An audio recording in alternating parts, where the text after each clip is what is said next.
प्रश्न पढ़ेंगे कि भारतीय संविधान में सर्वाधिक प्रभाव निम्न में से किसका माना जाता है। देखिए फ्रेंड्स, अगर आपको आंसर पता है तो आप आंसर कमेंट बॉक्स में देते चलेंगे। और ध्यान दीजिए, इससे पहले ऑलरेडी हम लोगों ने बिहार एसएससी सीजीएल के लिए 10 प्रैक्टिस सेट कवर कर चुके हैं। इन 10 वीडियो का लिंक आपको इस वीडियो के डिस्क्रिप्शन बॉक्स में मिल जाएगा, जरूर देख लीजिएगा। देखिए राइट आंसर इसका ऑप्शन नंबर ए हो जाएगा, भारत सरकार अधिनियम 1935। ध्यान रखेंगे, भारत सरकार अधिनियम 1935 में प्रस्तावना का अभाव था।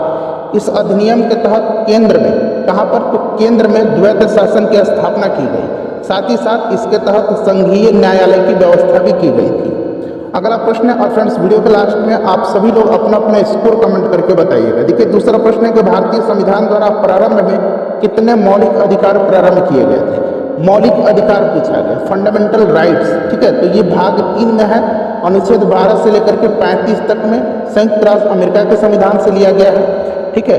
और देखिए प्रारंभ में जो थे इसमें टोटल 7 मौलिक अधिकार थे। अगर हम बात करें वर्तमान में, तो वर्तमान में 6 मौलिक अधिकार हैं। देखिए फ्रेंड्स, जो 44वां संविधान संशोधन हुआ था 1978 में, इसके द्वारा जो है फ्रेंड्स, जो संपत्ति का अधिकार था उसको मौलिक अधिकार की सूची से हटा करके अनुच्छेद 301 के अंतर्गत जो है कानूनी अधिकार के रूप में रखा गया है। अगला प्रश्न है कि राज्य के नीति निर्देशक सिद्धांतों में से कौन सा गांधीवादी दर्शन पर आधारित नहीं है।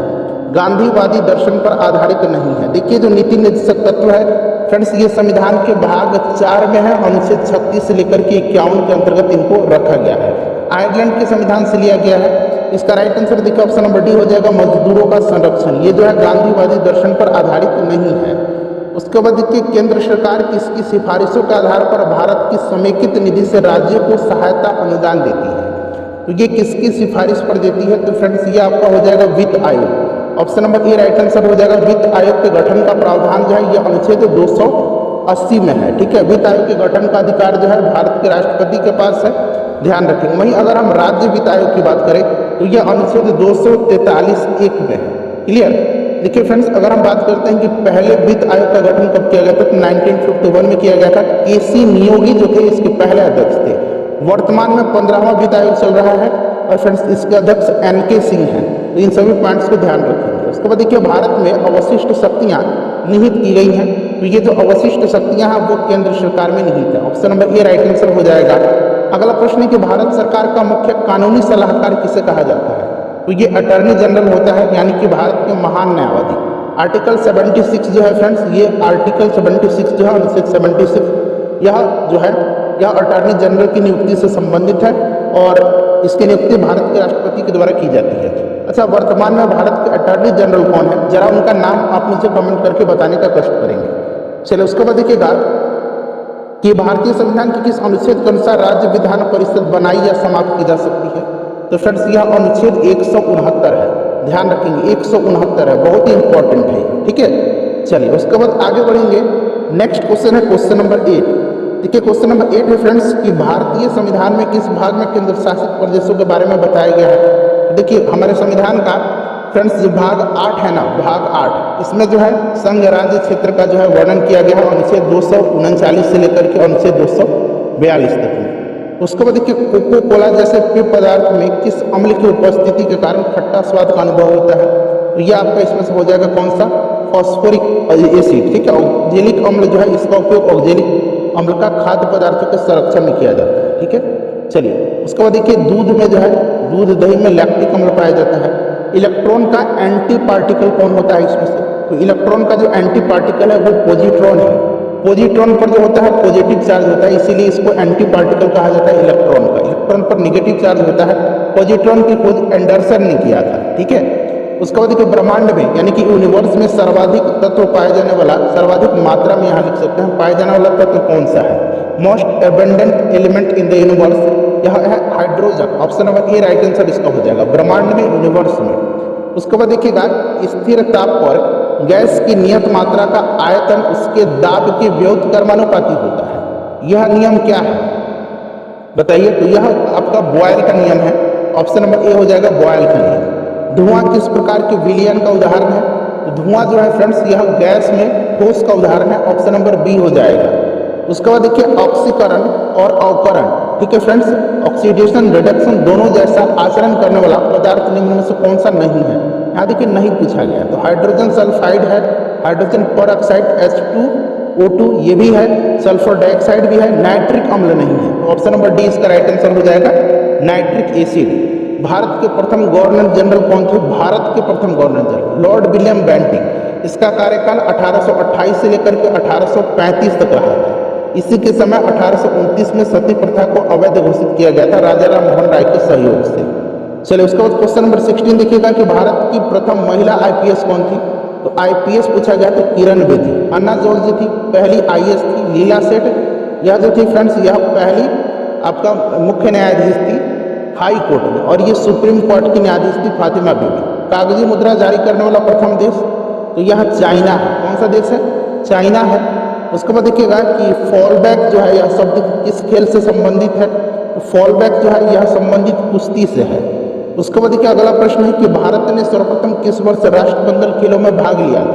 अब यहाँ पर ध्यान दीजिएगा, भारत ने सर्वप्रथम किस राष्ट्रमंडल खेलों में भाग लिया था? तो भारत ने 1934 ईस्वी में लंदन में जो फ्रेंड्स दूसरा राष्ट्रमंडल खेल हुआ था उसी में भारत ने भाग लिया था। ठीक है, पहला बार राष्ट्रमंडल खेल का आयोजन कहाँ किया गया था? तो फ्रेंड्स ये 1930 में कनाडा के हैमिल्टन में किया गया था। तो इसका right answer option number C हो जाएगा। चलो उसके बाद देखिएगा फ्रेंड्स यहाँ से मैथ के क्वेश्चन है, तो जितने भी मैथ और रीजनिंग के प्रश्न है उनका आंसर मैं आपको टेलीग्राम पर दे दूंगा। ठीक है, सीधे हम लोग जो जीके जीएस और साइंस के जो क्वेश्चन है फ्रेंड्स उनको कवर करेंगे इस वीडियो में। चलिए उसके बाद यहाँ पर आएंगे 45 नंबर क्वेश्चन से, फिर से आपका यहाँ से जीके के प्रश्न स्टार्ट हो रहा है। यहाँ पर आप देख सकते हैं कि भारत की किस राज्य का समुद्री तटरेखा सबसे अधिक लंबा है? तो देखिए भारत के जो टोटल 9 राज्य हैं ये तटरेखा से लगे हुए हैं। ये गुजरात है, महाराष्ट्र है, उंगली पर काउंट कर लीजिए। गुजरात, महाराष्ट्र, गोवा, कर्नाटक, केरल, तमिलनाडु, आंध्र प्रदेश, उड़ीसा और पश्चिम बंगाल। गुजरात की तटरेखा इसमें से सबसे लंबी है। उसके बाद देखिए कौन सा सुमेलित नहीं है? तो देखिए इसमें से सिपकिला दरा हिमाचल प्रदेश, बोमडिला अरुणाचल प्रदेश, नाथुला जो है ये सिक्किम में है, मेघालय में नहीं है। ऑप्शन नंबर इसका सी राइट आंसर हो जाएगा, नाथुला और जेलेस्पा दरा। ठीक है, ये जो है फ्रेंड्स जेलेस्पा दरा जो है ये कहाँ पर है? ये सिक्किम में है। जो जिला जो है जम्मू कश्मीर सही दिया गया है, तो ये option number C right answer हो जाएगा।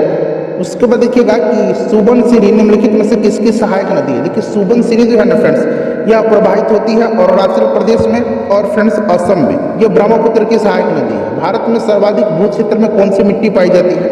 तो यह जलोढ़ मिट्टी है। देखिए काली मिट्टी को रेगुल मिट्टी के नाम से जाना जाता है और यह कपास की खेती के लिए सबसे उपयुक्त होती है, चाय की खेती के लिए और काजू की खेती के लिए लेटराइट मिट्टी सबसे उपयुक्त होती है। उसके बाद देखिएगा कि निम्नलिखित में से कौन सी जल विद्युत परियोजना जम्मू कश्मीर में नहीं है? तो यहाँ पर देखिएगा ये पार्वती जो है फ्रेंड्स यह हिमाचल प्रदेश में है, ये जम्मू कश्मीर में नहीं है। अगला प्रश्न है कि निम्नलिखित में से कौन सा राष्ट्रीय जलमार्ग की लंबाई सर्वाधिक है? तो फ्रेंड्स यह कौन सा है? तो यह आपका हो जाएगा जलमार्ग संख्या 1। Option number A right answer इसका हो जाएगा। देखिए फ्रेंड्स यह जो है यह इलाहाबाद से हल्दिया तक है। ठीक है, चलिए अगला प्रश्न है कि लाल बहादुर शास्त्री अंतर्राष्ट्रीय हवाई अड्डा कहाँ पर है? तो ये वाराणसी में है। ऑप्शन नंबर इसका बी राइट आंसर हो जाएगा वाराणसी। निम्नलिखित में से कौन उष्ण कटिबंधीय घास का स्थल नहीं है? देखिए यहाँ पर नहीं पूछा गया। उष्ण कटिबंधीय घास का स्थल के जो उदाहरण है वो कौन कौन से हो जाएंगे? तो देखिए यहाँ पर सवाना हो जाएगा, कंपास हो जाएगा और लानोस हो जाएगा। पंपास जो है ना फ्रेंड्स यह शीतोष्ण कटिबंधीय घास के मैदान का एग्जाम्पल है। शीतोष्ण कटिबंधीय का और भी है, जैसे कि पंपास हो जाएगा, प्रेयरी हो जाएगा, स्टेपीज हो जाएगा, वेल्ड हो जाएगा, डाउन्स हो जाएगा। ठीक है, चलो उसके बाद देखिएगा कि प्रथम पृथ्वी शिखर सम्मेलन का आयोजन कहाँ किया गया था? तो ये ब्राजील के रियो डी जेनेरियो में 1992 में किया गया था। ठीक है, इसको भी आप ध्यान रखेंगे। उसके बाद चलिए अगला प्रश्न है कि राष्ट्रीय पर्यावरण अभियांत्रिकी शोध संस्थान नीरी का फुल फॉर्म क्या हो जाएगा? तो national environmental engineering research institute निम्न में से कहाँ अवस्थित है? तो फ्रेंड्स यह जो स्थित है यह नागपुर में है। उसके बाद देखिए पर्यावरण संरक्षण के लिए ग्रीन आर्मी कहाँ प्रारंभ की गई थी? तो देखिए फ्रेंड्स 17 से लेकर के 24 वर्ष के 1500 युवाओं को 17 से लेकर के 24 वर्ष के आयु के 1500 युवाओं को नियुक्त करने के लिए जो है ऑस्ट्रेलिया ने ग्रीन आर्मी जो है शुरू किया था।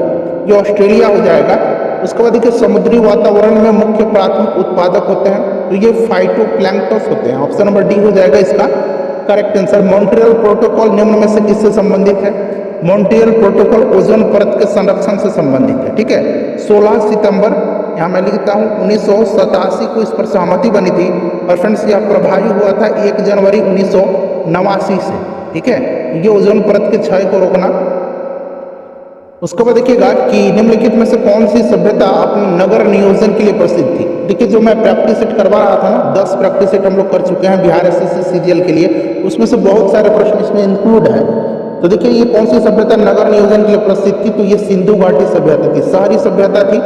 उसके बाद देखिएगा कि प्राचीन भारत के प्रसिद्ध शासक जिसने अपने जीवन के अंतिम दिनों में जैन धर्म अपना लिया था, तो ये चंद्रगुप्त मौर्य थे। चंद्रगुप्त मौर्य हो जाएगा, यहाँ मौर्य लिख लीजिएगा तो ज़्यादा उपयुक्त आंसर हो जाएगा। वैसे चंद्रगुप्त मौर्य ही थे, ऑप्शन में दूसरा चंद्रगुप्त नहीं दिया गया है, ठीक है। मौर्य वंश के संस्थापक थे ये। उसके बाद देखिए निम्नलिखित में से कौन सी कला ग्रीक बौद्ध कला के नाम से जानी जाती है, तो फ्रेंड्स यह गांधार कला। देखिए गांधार कला और मथुरा कला, इन दोनों कलाओं का जो सबसे ज़्यादा विकास हुआ है ये कनिष्क के शासनकाल में हुआ है। कुषाण वंश का शासक कनिष्क। चंगेज खान ने किसके शासनकाल में भारत की सीमाओं पर आक्रमण किया था, तो देखिए ये जो ख्वारिज्म का जो सम्राट था जलालुद्दीन, उसी का पीछा करते हुए ये आया था इल्तुतमिश के समय। और इल्तुतमिश ने ख्वारिज्म के सम्राट जलालुद्दीन को चालाकी से चंगेज खान के आक्रमण से बचने के लिए अपने यहाँ शरण नहीं दिया था। तो ये आपका इल्तुतमिश हो जाएगा। दिल्ली सल्तनत का अंतिम वंश, तो यह लोधी वंश है, ठीक है। लोधी वंश का संस्थापक बहलोल लोधी और आखिरी शासक जो था इब्राहिम लोधी था। पानीपत का प्रथम युद्ध आपको याद होगा 1526 में बाबर और इब्राहिम लोधी के मध्य लड़ा गया था, और इसी को हरा करके बाबर ने भारत में मुगल वंश की स्थापना की थी। उसके बाद चलिए 63 नंबर क्वेश्चन है कि अकबर द्वारा शुरू किया गया नया धर्म दीन इलाही का मूल उद्देश्य, इसका मूल उद्देश्य क्या था, विश्व बंधुत्व था, ठीक है। दीन इलाही की स्थापना अकबर ने कब किया था, तो 1582 में किया था। उसके बाद देखिए भारतीय राष्ट्रीय कांग्रेस के प्रथम मुस्लिम अध्यक्ष, तो ये बदरुद्दीन तैयब जी थे। जो तीसरा जो अधिवेशन हुआ था मद्रास में 1887 में, ठीक है फ्रेंड्स, इसी में इन्होंने अध्यक्षता किया था। उसके बाद देखिएगा कि साबरमती आश्रम की स्थापना गांधी जी के द्वारा कब किया गया था, गांधी जी के द्वारा जो है 1917 में किया गया था। उसके बाद देखिए निम्न में से किस घटना के पहले सविनय आंदोलन शुरू हुआ था, तो यह घटना कौन सी है इसमें से, तो जस्ट पहले गांधी इरविन पैक्ट जो है, गांधी इरविन समझौता 5 मार्च 1931 को हुआ था, ठीक है, 5 मार्च 1931 को। ये सब ध्यान रखना है, जो इंपॉर्टेंट पॉइंट्स हैं वही मैं आपको बताऊंगा। आपका मैं 1 सेकंड का भी समय व्यर्थ नहीं करूंगा। देखिए रविन्द्रनाथ टैगोर ने गीतांजलि निम्नलिखित में से रविन्द्रनाथ टैगोर जी की जो गीतांजलि है इसका संग्रह है, तो यह आपका राइट आंसर इसका क्या हो जाएगा बताइए। तो देखिए फ्रेंड्स इसका जो करेक्ट आंसर हो जाएगा वो आपका इसमें से क्या हो जाएगा, तो ये आपका हो जाएगा कविताओं का, option number A right answer हो जाएगा, ठीक है। उसके बाद देखिए भारत ने किस देश को हरा करके पहली बार थॉमस कप जीता है, ये करंट का क्वेश्चन है, यहाँ सब करंट अफेयर स्टार्ट हो रहा है। तो देखिए ये जो है भारत ने पहली बार जीता है इंडोनेशिया को हरा करके, ठीक है फ्रेंड्स। इसका आयोजन बैंकॉक में किया गया था, थाईलैंड में। हाल ही में भारत के नए मुख्य निर्वाचन आयुक्त किसे बनाया गया है, तो देखिए पहले जो थे निर्वाचन आयुक्त मुख्य निर्वाचन आयुक्त सुकुमार सेन थे, और अभी जो है 25वां मुख्य निर्वाचन आयुक्त चुना गया है, इनको तो राजीव कुमार को। ऑप्शन नंबर ए हो जाएगा राइट आंसर। उसके बाद देखिएगा कि दुनिया के पहले पहियों पर संग्रहालय म्यूजियम एंड व्हील्स का उद्घाटन भारत के किस शहर में किया गया, तो फ्रेंड्स ये कोलकाता में किया गया। उसके बाद देखिए टाटा IPL, टाटा जो था इस पर स्पॉन्सर था इसका। 2022 का खिताब किस टीम ने जीता है, प्रायोजक कंपनी टाटा थी, तो ये गुजरात टाइटंस ने जीता है, ठीक है। किसको हरा करके, तो आप मुझे बता दीजिएगा, आप लोग IPL देखते हैं। चलो उसके बाद देखिएगा कि एलिजाबेथ बोर्न जो है ये हाल ही में किस देश की प्रधानमंत्री बनी है, तो ये बनी है एलिजाबेथ बोर्न फ्रांस की। इमैनुअल मैक्रोन जो है ये फ्रांस के राष्ट्रपति हैं। अंतर्राष्ट्रीय बुकर पुरस्कार 2022 हेतु किसे चुना गया है, तो ये चुना गया है गीतांजलि श्री, जो कि भारत की है, ठीक है। पहली बार है इंटरनेशनल बुकर पुरस्कार, इसे भारतीय ने जीता है, और टॉम्ब ऑफ सैंड के लिए इनको दिया गया है, टॉम्ब ऑफ सैंड के लिए, ठीक है, गीतांजलि श्री को। उसके बाद देखिए कोविड-19 महामारी के समय निम्न में से किस एक्ट के तहत भारत सरकार ने फेस मास्क और सैनिटाइजर को अनिवार्य वस्तु घोषित किया था, तो ये आवश्यक वस्तु अधिनियम 1955 के तहत। उसके बाद देखिए विश्व पृथ्वी दिवस 2022 का विषय क्या है, पृथ्वी दिवस मनाया कब जाता है, तो फ्रेंड्स यह मनाया जाता है 22 अप्रैल के दिन, और इस बार इसका थीम था invest in our planet. Option number A right answer हो जाएगा। उसके बाद देखिएगा कि riding free my Olympic journey पुस्तक किसके द्वारा लिखी गई है, इस पुस्तक को लिखा है किसने, इम्तियाज अनीश ने। उसके बाद देखिए हाल ही में किस देश द्वारा विकसित दुनिया के पहले DNA आधारित वैक्सीन जाइकोव, यहाँ डी है, क्या आपातकालीन उपयोग को मंजूरी दे दी गई है, तो यह आपका भारत हो जाएगा। उसके बाद देखिए यहाँ से जो है फ्रेंड्स रीजनिंग का प्रश्न स्टार्ट हो रहा है। ठीक है। तो मैंने जैसे कि आपको बताया कि मैथ और रीजनिंग का सॉल्यूशन मैं आपको टेलीग्राम पर उपलब्ध करा दूंगा। टेलीग्राम हमारा सक्सेस केंद्र के ही नाम से है, ठीक है फ्रेंड्स। वहाँ पर 23,000 के आसपास सब्सक्राइबर हैं। लिंक आपको डिस्क्रिप्शन बॉक्स में मिल जाएगा, आप लोग फ्रेंड्स जुड़ जाइएगा। अब आते हैं सीधे क्वेश्चन नंबर 129 से जो है साइंस का प्रश्न स्टार्ट हो रहा है, ठीक है। तो देखिए 129 नंबर प्रश्न यहाँ पर है। देखिए प्रश्न है कि निम्नलिखित में से कौन सा कोशिकांग पादप कोशिकाओं में पाया जाता है परंतु जंतु कोशिकाओं में नहीं पाया जाता है।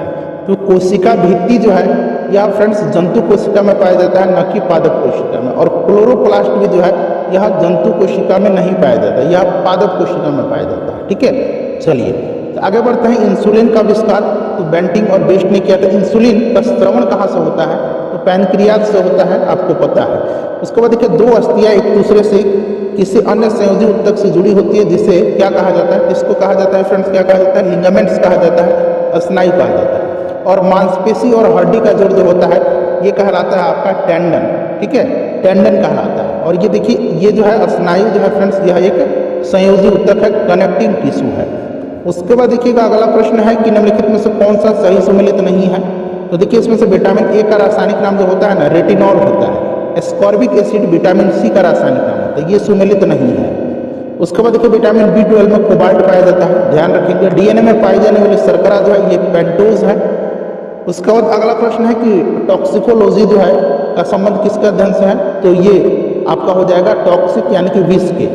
उसके बाद देखिए निम्नलिखित में से कौन सा रोग नाइट्रेट संदूषित जल, ठीक है, नाइट्रेट प्रदूषित जल भोजन तथा जल के उपयोग से होता है? तो ये आपका हो जाएगा ब्लू बेबी सिंड्रोम।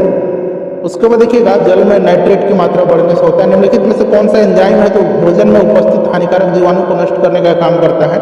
तो ये लाइसोजाइम है, ठीक है, लाइसोजाइम हो जाएगा। निम्नलिखित में से कौन सही सुमेलित है इसमें से? तो देखिए इसमें से जो सही सुमेलित है सभी है, इनमें से सभी हो जाएगा, ठीक है। उसके बाद देखिए मानव मस्तिष्क का स्फुरण क्षमता कहाँ होती है? तो ये सेरिब्रम है, ये मस्तिष्क का सबसे विकसित भाग होता है। उसके बाद देखिए निम्नलिखित में से कौन सी संस्था भारत में करेंसी नोट जारी करती है? तो ये रिजर्व बैंक ऑफ इंडिया, भारतीय रिजर्व बैंक है। रिजर्व बैंक का अभी वर्तमान में जो रिजर्व बैंक के गवर्नर हैं वो शक्तिकांत दास जी हैं। भारतीय साख समितियों द्वारा कृषकों को किस प्रकार के ऋण उपलब्ध कराया जाता है? तो अल्पकालीन, मध्यकालीन और दीर्घकालीन ऋण उपलब्ध कराया जाता है, इनमें से सभी हो जाएगा। प्रधानमंत्री देखिएगा प्रधानमंत्री यहाँ पर ज्योति बीमा, जीवन ज्योति बीमा योजना किस आयु वर्ग के व्यक्ति को उपलब्ध कराई जाती है? देखिए सबसे पहले ध्यान रखेंगे प्रधानमंत्री जीवन ज्योति बीमा योजना लॉन्च कब किया गया था? 2015 में किया गया था, ठीक है। और देखिए इसमें 18 से लेकर के 50 वर्ष के आयु के जो लोग हैं उनको यह उपलब्ध कराई जाती है। एक है प्रधानमंत्री सुरक्षा बीमा योजना, इसमें जो उम्र सीमा है वो क्या है? 18 से 70 वर्ष है, प्रधानमंत्री सुरक्षा बीमा योजना की। और प्रधानमंत्री जीवन ज्योति बीमा योजना 18 से 50 वर्ष। उसके बाद चलिए अगला क्वेश्चन कर लेंगे। नेक्स्ट क्वेश्चन है हमारा कि भारत में प्रत्येक वित्तीय वर्ष होता है, तो फ्रेंड्स ये आपका 1 अप्रैल से शुरू होता है और 31 मार्च तक रहता है, ठीक है। चलो उसके बाद देखिएगा कि स्थिर या गतिज अवस्था में स्वतः परिवर्तन नहीं होने की प्रवृत्ति को क्या कहा जाता है? तो फ्रेंड्स इसको कहा जाता है जड़त्व, ठीक है, जड़त्व। जब तक कोई बाहरी बल कार्य नहीं करेगा या अपनी जो प्रारंभिक अवस्था है या विराम में है तो विराम में ही रहना चाहेगी कोई वस्तु, और गति में है तो गति में ही रहना चाहिए। निम्नलिखित में से जड़त्व का नियम किसने दिया था? न्यूटन ने। निम्नलिखित में से कौन सा उपकरण प्रकाश ऊर्जा को विद्युत ऊर्जा में परिवर्तित करता है?